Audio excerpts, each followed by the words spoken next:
Hello everyone, welcome back to the channel. I hope you had a great weekend, at least I did, because what did I witness? And I'm not just talking about the race itself, because I was a lot more entertained with the practice sessions of this weekend than I was with quite a few of the races of the past season.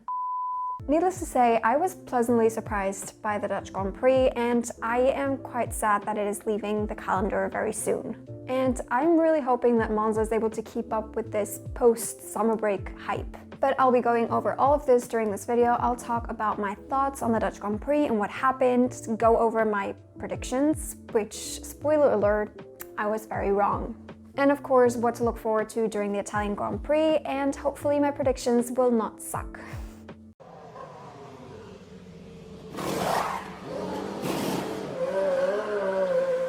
Let's quickly review what happened, starting with the practice sessions, or as I like to call them, the Formula 1 Demolition Derby. Drivers came back from their vacation rusty, and apparently their muscle memory is still sipping margaritas in a yacht somewhere. It sort of reminded me of that scene in Cars where Lightning McQueen is participating in the final of the Piston Cup and he starts daydreaming about radiator springs, which almost causes him to crash into the barrier. Except we have Ferraris in the mix. Luigi follow on with the Ferraris. We had cars in the gravel, cars in the barrier, cars spinning on track, and I think I saw almost as many red flags as I did orange ones. And that is saying something. Later on, Stroll performed the opening for the qualifying session by crashing his car into the barrier. Again, because crashing your car once is not enough. To no one's surprise, the McLarens got P1 and P2, and to everyone's surprise, Hadjar got 4th in a Racing Bull. Now, if you've seen my 2025 season predictions, which I will link here if you want to watch, I didn't have much faith in Hadjar. Actually, I had no faith in Hadjar. I genuinely thought he was going to be the driver that was going to get replaced mid-season, and him crashing in Australia sort of proved my point. But since then, I have been happily proven wrong many times, and he is steadily becoming the Rookie of the Year.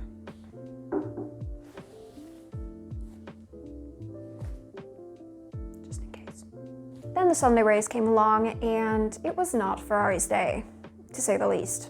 What happened to Hamilton was on him, but Charles Leclerc did not have to go into the pits. His tires were fine, or at least they seemed fine, and that crash with Antonelli was not supposed to happen. Lando, of course, joined him later on when his engine caught fire, and the way that the cameras were panning between them made it seem as if we were watching a breakup music video or close to the ending of a rom-com when the characters are about to get back together.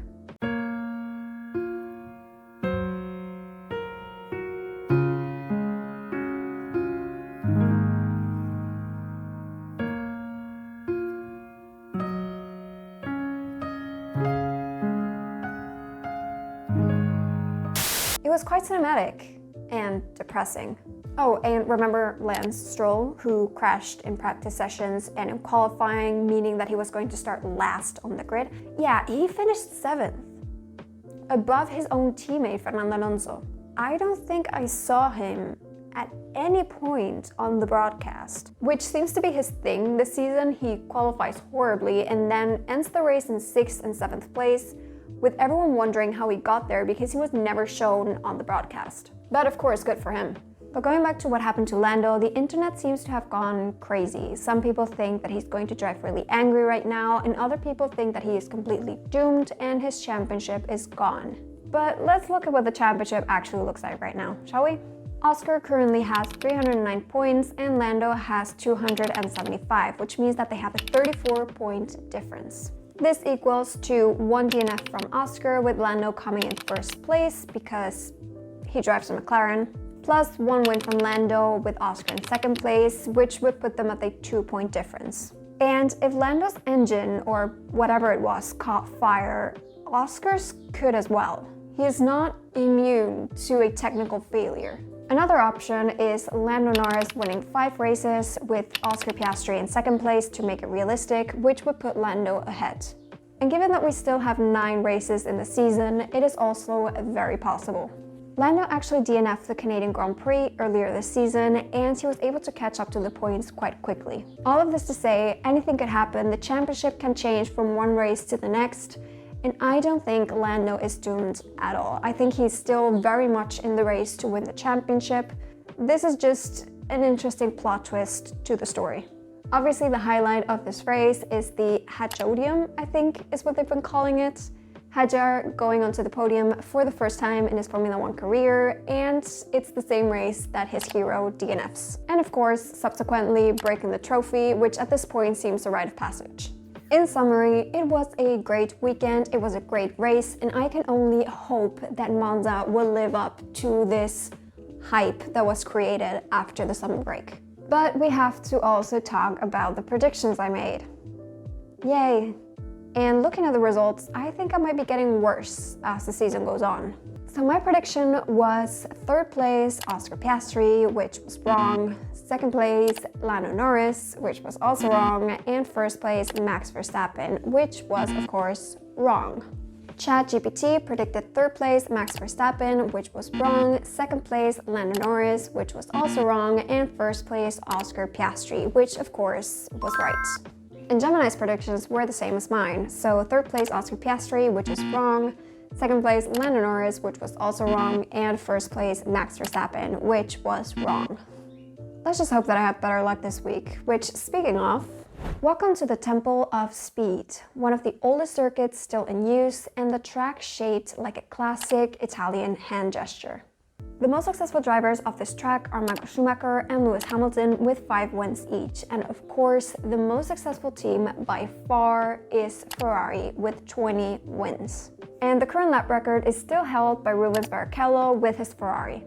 But given how Ferrari is performing this year, I don't want to hold any hope. The circuit is 5.7 kilometers long with only 11 turns, and the race covers around 306.7 kilometers in 53 laps.